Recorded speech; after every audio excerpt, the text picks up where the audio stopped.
Hola otra vez, alumnos. Bueno, seguimos aquí explicando en el tema de dinámica un aspecto que es muy importante, ¿vale? Mira, lo tenemos ya aquí en la pizarra escrito y yo os lo voy a ir comentando. Al final haré un ejemplo y bueno, pues espero que haya quedado suficientemente claro. Os plantearé otro para que hagáis por vuestra cuenta, ¿vale? Mirad, planos inclinados. En general, este tipo de situaciones, que están muy simplificadas, ¿vale? Son todas aquellas en las que el objeto, por el motivo que sea, no desliza sobre el plano horizontal, sino que se sitúa en lo alto de una cuesta, de una pirámide, de un lo que sea. Ahora, eso sí, como vamos a hacer problemas sencillos, vamos a considerar que esto es un plano recto también, ¿vale? O sea, no curvo, no sería el caso, por ejemplo, de una colina o algo así con cierta curvatura, sería más complicado, ¿no? Aquí nos vamos a mover con situaciones que sean asemejables a esto que está aquí pintado, ¿vale? Esto que está aquí rayado representaría el suelo horizontal, la superficie de la Tierra, y esto pues una cosa con elevación. Aquí arriba estaría nuestro objeto, cuyo movimiento o posible movimiento queremos estudiar. Y aquí pues habría un cierto ángulo que puede ser más o menos. Piensa, pues colocar un objeto en la tapa de un libro e ir abriéndolo poco a poco. Al principio el objeto no se va a caer, se va a quedar pegado a la superficie por el rozamiento, y llegar a un punto en el que, pues a partir de cierto ángulo, el objeto empieza a deslizar hacia abajo. Bien, ¿qué es lo que tenemos que hacer en estas situaciones? Lo más cómodo, lo más conveniente es definir unos ejes cartesianos distintos. Es decir, no vamos a trabajar con los ejes habituales y, x así, ¿vale? Sino que los vamos a girar para que estén como estos que están aquí marcados en rojo, ¿vale? Ahora, en este problema, nuestro eje X será paralelo a la superficie del plano por el que el objeto se puede mover, y nuestro eje Y será perpendicular a él. Vale, esto puede dar lugar a situaciones extremas. Imaginaos que yo abriese esto, no sé, casi 90 grados, ¿vale? Y que el objeto estuviese aquí. Bueno, pues no pasa nada, yo seguiría con mi razonamiento. Este sería mi eje X y esto sería mi eje, perdón, este sería el X y este sería el Y. Y fijaos que esto, en fin, entra bastante en contradicción con lo habitual a lo que estamos acostumbrados, que es esto, ¿no? Pero no importa, tú eres coherente con este criterio en el que van como pegados a la tapa del libro, y a medida que tú lo vas abriendo, pues el eje Y podría llegar a apuntar hacia la derecha y el eje X hacia abajo, y no pasa absolutamente nada, ¿vale? O sea, matemáticamente se resuelve igual. Otra cosa es que cueste un poco al principio habituarse, pero de verdad que no es para tanto. Bueno, por lo demás, las fuerzas que actúan sobre el objeto, es decir, la física que describe su movimiento, va a ser exactamente igual. Entonces la vamos a pintar igual. El hecho de que el objeto esté situado en un plano no quita para que la atracción gravitatoria se produzca así, hacia abajo, ¿vale? Entonces tú pintarás el peso así, hacia abajo. Y la normal hemos dicho que es perpendicular a la superficie sobre la que se apoya el objeto, es decir, la normal tendrá que ir, pues, por ejemplo, así, ¿no? Perpendicular, formando 90 grados con la superficie de este plano sobre el que se apoya, no de este de más abajo, ¿vale? Importante, es un fallo muy común, sobre todo al principio, que os confundáis con esto y que el peso, por ejemplo, lo planteéis hacia allá. Lo cual, bueno, si el dibujo tiene poca inclinación podría parecer irrelevante, pero en el momento en el que el dibujo tenga una inclinación mayor, daos cuenta, claro, decir esto sería como decir que aquí el peso tira para allá, tira para la izquierda, y eso no es correcto. El peso va hacia el centro de la Tierra, que no está hacia allí, ¿vale? Sigue estando para allá, para abajo. Bueno, estos son comentarios en lo que la gente suele fallar más a menudo, ¿vale? Igualmente el rozamiento, pues claro, si el rozamiento se genera en la superficie de separación, pues claro, este objeto, si es que se cae, caerá hacia abajo. Por tanto, el rozamiento pues debería en principio apuntar hacia arriba, oponiéndose a esa caída. Otra cosa es pues que alguien esté intentando arrastrarlo hacia arriba, entonces bueno, el rozamiento podría ir por abajo, tal, pero vamos, que el rozamiento será paralelo a la superficie del plano, ¿vale? Y así con el resto de fuerzas, o sea, las tendremos que referir a los nuevos ejes que nos estamos dando.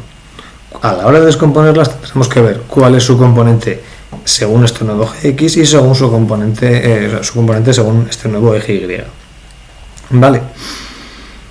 y razonando pues eso, si hay aceleraciones, si no las hay o qué es lo que pasa. Aquí pone, ojo, la descomposición del peso en los nuevos ejes, esto es lo que acabo de comentar, y algún pequeño matiz más sobre el peso que ahora vais a ver. Y aquí, hasta aquí la teoría, o sea, no hay mucho más, ¿vale? Lo que pasa es que, bueno, cuesta un poco habituarse a ello. Fijaos, lo voy a hacer con uno de ejemplo, ¿vale? Yo creo que como mejor se entiende esto es viendo una aplicación directa y ya está. La disposición es esta. Fijaos, primera observación, he cambiado la orientación del plano. Aquí el objeto parece que se iba a ir hacia la derecha y hacia abajo, ¿no? Si es que se mueve. Bueno, pues en este caso sería hacia la izquierda y hacia abajo. Y os voy a... Y lo he hecho adrede precisamente para que veáis que no es para tanto, porque el otro día puse un problema parecido a esto en horizontal y bueno, parece que lo de ir hacia la izquierda os causaba alguna dificultad. Bueno, vamos a ver cómo no es así. Entonces, lo primero es diagrama de libre. Aquí hay un punto, el peso hemos dicho va hacia abajo, ¿vale? Y aquí yo sí que pondría los ejes claramente, aunque sea más suave y en lápiz en vuestro cuaderno, ¿vale? Pero va a venir bien que lo hagamos. Y fijaos, esto va a ser mi eje X y esto va a ser mi eje Y. Esto va a ser mi eje X y esto, a ver si me sale, perfecto, va a ser mi eje Y. Y además yo quiero que sean así. Yo quiero que positivo sea hacia abajo del plano y positivo sea hacia arriba del plano. ¿Que uno prefiere tomarlo hacia allá positivo? Lo puede hacer, pero ¿qué necesidad hay de complicarse la vida? Uno puede pensar que complicarse es esto. Y para la izquierda, es más fácil que yo haga las cuentas si voy desde un valor, pongamos 0, desde aquí arriba, avanzando hacia valores de la X que están hacia abajo. Esto puede ser el 0 y esto puede ser, yo que sé, 6 metros, 3 metros, lo que sea. Luego ya lo calcularemos. Entonces, va a ser más fácil hacer la cuenta. Es mucho más fácil que si digo que parto del 0 y que voy hacia el menos 3, hacia el menos 4. ¿Para qué voy a meter números negativos si no estoy obligado a ello? O dicho de otra manera, si yo fuese capaz de ver este dibujo desde detrás de la pizarra, realmente lo vería que se está desplazando hacia la derecha, o sea, retomaría esta posición de aquí, ¿vale? Todo depende de dónde coloque uno al observador, de dónde lo estemos mirando. Bueno, ya os iréis habituando a esto poco a poco, pero bueno, en estos problemas viene bien, como digo, pintar los ejes, ¿vale? Con cierto cuidado. Aunque esto no son fuerzas, solo son los ejes. Fuerzas de momento os lo he pintado el peso. ¿Qué más fuerzas intervienen? Hemos dicho que interviene la normal. La normal tiene que ser perpendicular a este plano, es decir, hacia allá, hacia lo que yo he llamado eje Y. Esta flecha negra de aquí va a ser la fuerza normal, la respuesta del plano para que el objeto no se hunda en él. Hay un rozamiento. Claro, como aquí nadie está tirando de la caja para arriba ni empujándola ni nada, de moverse lo haría hacia abajo. Por tanto, si de moverse lo haría hacia abajo, el rozamiento tendría que ir hacia arriba. ¿Hay alguna otra fuerza? Bueno, pues en principio, con este problema así enunciado, la respuesta es no. Antes aparecía una F, pero es que en este caso no hay nadie tirando de él, así que ya está. Esto es todo lo que hay. Solo 3 fuerzas, la N, la F sub R y la P. Y ahora hay que hacer lo mismo, análisis en el eje X, análisis en el eje Y. Problema, que el peso no está dado en función de ni de X ni de Y, entonces habrá que sacar sus componentes. Fijaos como la N la hemos puesto que coincida con la Y, y la F sub R la hemos puesto a lo largo del eje X negativa, bueno, será menos F sub R, pero ahí está. O sea que esto en principio no hay que hacer nada más con ello. Y esto de aquí es donde viene la complicación, por eso lo del ojo este de aquí. A ver, yo tengo que encontrar la componente del peso, voy a pintar en colorado, la componente del peso en el eje Y, esto será P sub Y, y esto, espera un momento, y esto de aquí será la componente del peso a lo largo del eje X. necesitamos los números P sub X y P sub Y para luego poder hablar de lo que pasa en el eje Y, en el eje X, etcétera, etcétera. Lo voy a hacer el problema en negro porque no es algo que se haya planteado de veres ni nada, ¿vale? Simplemente quería marcar eso ahí. Bueno, y otra cosa. Claro, para hacer esto yo necesito este angulito. Y esto suele costaros. Suele costar ver que esto de aquí son los 30 grados. Y me diréis, ¿y por qué? Tal, a ver, esto es una cuestión de matemáticas, ¿vale? Intentad visualizar cómo explicar esto. A ver. Si este objeto, si este plano fuese un libro cerrado, ¿vale? Este ángulo serían 0 grados. Entonces, mi eje Y apuntaría para arriba. Mi eje X apuntaría para allá, ¿vale? Libro cerrado. Si abro ligerísimamente el libro, ¿vale? Lo que yo estoy haciendo es abrir simultáneamente este ángulo y este ángulo. Intentad imaginarlo como algo continuo, ¿vale? O sea, cuando esto está cerrado, este ángulo se cierra y son 0 grados, a la vez que se cierra este otro. A medida que yo abro esto, a medida que lo voy desplegando y obtengo un ángulo mayor, ¿vale? Bueno, más o menos. A medida que este libro se abre, también se abre esto. El caso extremo sería abrir el libro hasta los 90 grados. Aquí sería la tapa del libro, este sería el eje Y, ¿vale? Y en el caso extremo, aquí habría 90 grados, que serían los mismos que habría aquí, 90 grados. ¿Vale? O sea, eso es una apertura simultánea, ¿vale? De la tapa del libro y el ángulo que hay entre esta perpendicular a la propia tapa del libro y esta perpendicular al suelo sobre el que se apoya el libro, ¿vale? Es una cuestión, como digo, que es geométrica, es matemática. Lo voy a quitar, ¿vale? Porque me guarda un poco la pizarra. Lo podéis parar si queréis ver con más detenimiento. Pero, ¿por qué digo esto?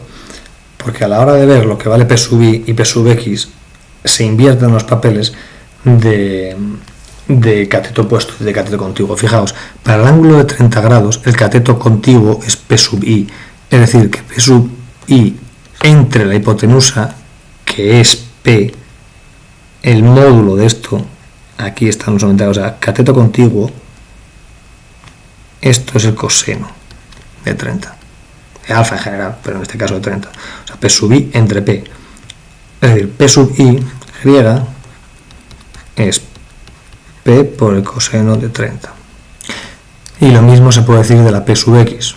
P sub X en este caso se corresponde P sub X con este lado, que es el cateto opuesto. El cateto opuesto está relacionado con el seno.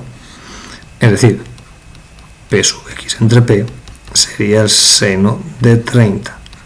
¿Vale? Cuidado, porque hasta ahora parecía que F sub X, por ser X, siempre iba a ir con el coseno. No tiene por qué, ¿vale? Los ejemplos anteriores sí, pero ahora cuando hablamos de un plano inclinado y cuando aparece el peso, pues en este caso la Y va con el coseno, la X va con el seno. O sea, cada problema necesita ser estudiado desde un punto de vista geométrico para ver este tipo de relaciones, ¿vale? Bueno, sin más. Entonces, bueno, pues ya aquí ya podríamos sacar nuestros valores de la P sub Y y de la P sub X, ¿vale? Incluso, bueno, pues hacemos las cuentas ya que estamos. Son 20, la P es mg, o sea, 20 por 9,8, 20 por 9,8, por el coseno de 30. El coseno de 30 es raíz de 3 partido 2. Fíjate una cosa, 20 entre 2, 10, 10 por 9,8, 98 raíz de 3. Bueno, te lo voy a dejar así. Y en este caso tendríamos lo mismo, 20 por 9,8 por el seno de 30, que es un medio. 20 por un medio, 10, 10 por 9,8, 98. O sea, ya tenemos nuestro valor en newtons de la P sub X y de la P sub Y. Bueno, esto nos va a venir bien ahora para hacer las cuentas, ¿vale? Análisis en el eje Y, como antes. Las que van para arriba, porque claro, arriba ahora ya no es arriba, sino a lo largo del eje Y, bueno, no importa. Solamente tenemos la N. Las que van para abajo, en este caso para abajo únicamente va P sub Y, ya no es P, sino que es P sub Y, bueno, tengo el número que son 98 raíz de 3. Hasta ahí. Análisis en el eje X. Las que van hacia lo que yo he dicho que es sentido positivo, es decir, hacia abajo del plano, está P sub X, menos las que van en sentido contrario a ese posible movimiento, que sería F sub R. ¿Vale? Ya veremos lo que vale F sub R. Igual a, en todo caso, masa por aceleración a lo largo de ese eje X. ¿Vale? Lo quito. Vale. P sub X son 98 newtons. Y como antes, ¿qué ponemos en la F sub R? Todavía no lo sabemos. Hacemos una pausa y comparamos valores. La fuerza de rozamiento máxima son mu por n, en este caso 0,15 por 98 raíz de 3. Aquí tenemos 98 por la raíz de 3 por 0,15. 25,46. La fuerza de rozamiento como mucho vale 25,46.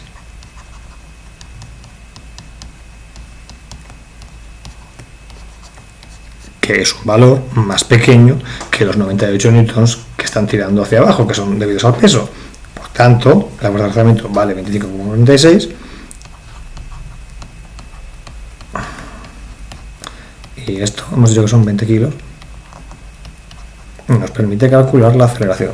Hago la operación, a ver, menos 98 y entre 20. He cambiado el orden de la resta, ¿vale? Es 3,63.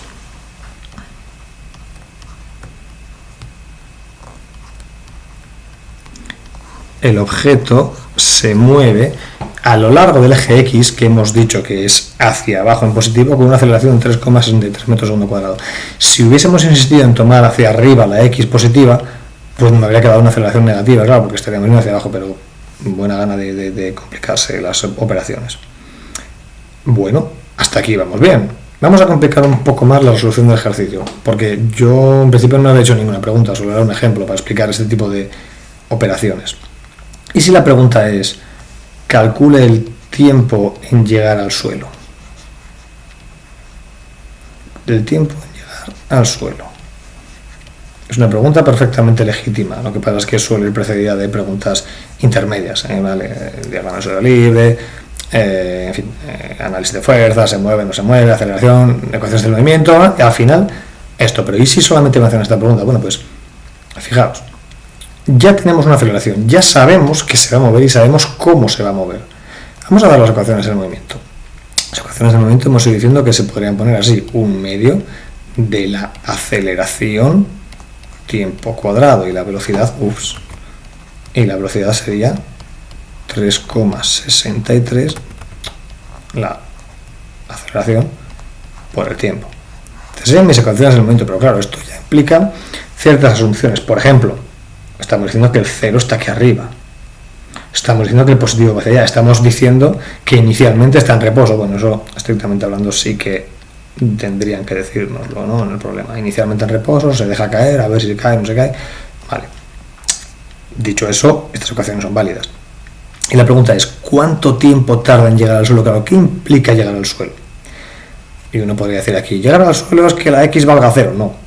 No, porque tal y como yo lo he pintado, empiezo aquí desde el 0 y ahora me desplazo hacia allí, es lo más cómodo. Si esto es el 0, pues que aquí, no sé, esto está negativo, hacia arriba, no, aquí está el 0 y me voy a mover una cantidad de metros hasta la base del plano.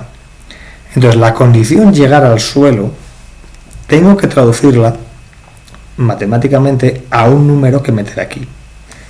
O dicho de otra manera, ¿cuánto vale la X cuando el objeto llegue hasta aquí? Es un problema de matemáticas muy sencillo. Esto es 0, este es el inicio del movimiento, pero yo estoy interesado en saber la medida de este lado. ¿Cuántos metros vamos a recorrer a lo largo de la hipotenusa? Por eso me han dado aquí 4 metros de altura y tengo también la información de los 30 grados.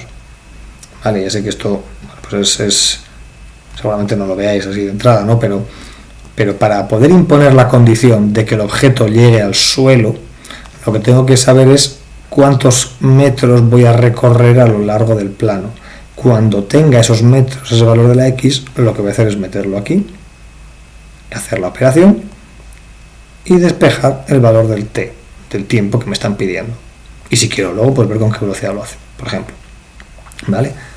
Bueno, pausad esto las veces que haga falta y verlo. Bueno, quien nos esté poniendo este vídeo, si hace falta, pues pedirle por favor que os lo ponga varias veces o lo que sea. Mirad el triángulo. 4 de cateto opuesto, 30 de ángulo. Hipotenusa. Esto va a ser la X que vamos a recorrer. No me gusta poner aquí la X porque suele asociar X con el cateto contiguo, con el coseno. Pero también poner H de hipotenusa pues me parece un poco... Tampoco es adecuado del todo, porque a veces la H lo usamos para la altura, que en este caso sería esto. Bueno, no sé cómo queda. Yo lo voy a llamar X, en todo caso X final igual. Bueno, X a secas, ¿vale? Hemos llamado este eje X, pues eje X. En fin, no sé, o llamémoslo de otra manera, yo qué sé. Lado M de Manuel, ¿vale? O llamadlo como os dé la gana, pero el caso es que hay que sacar la hipotenusa. Si yo hago la división de cateto opuesto entre hipotenusa, es la definición del seno. ¿El seno de quién? Del ángulo, que en este caso son 30 grados. Saco el valor de la M, despejando de aquí, pero que esto no suponga ningún problema. El seno de 30 es un medio, es decir, estos son 8 metros. Lo que yo tengo que recorrer en esta caída, desde el cero que he indicado aquí hasta esto de aquí abajo, son 8 metros. Y esto, he dicho que era positivo, ¿qué más da? Es la medida. Con estas ecuaciones, lo que le estoy preguntando a la ecuación es, cuando la X valga 8 metros, cuando haya recorrido 8 metros, ¿cuánto valdrá la otra incógnita, la otra letra, la T? Y hago la operación. Sería 8 por 2, 16, entre 3,63, 4,041, 4,41, perdón. 4,41, la raíz cuadrada es 16, 8 por 16, entre 3,63. Y habrá que hacer la raíz cuadrada de esto. La raíz cuadrada de 4,41. Despejo de aquí y la T vale 2,1 segundos. 2,1 segundos será lo que tarda el objeto en caer por el plano hasta la base. Y si me hubiesen preguntado, que no lo he puesto aquí, pero bueno, ¿con qué velocidad llega a la base del plano? Pues con este valor lo meto en la ecuación de la velocidad.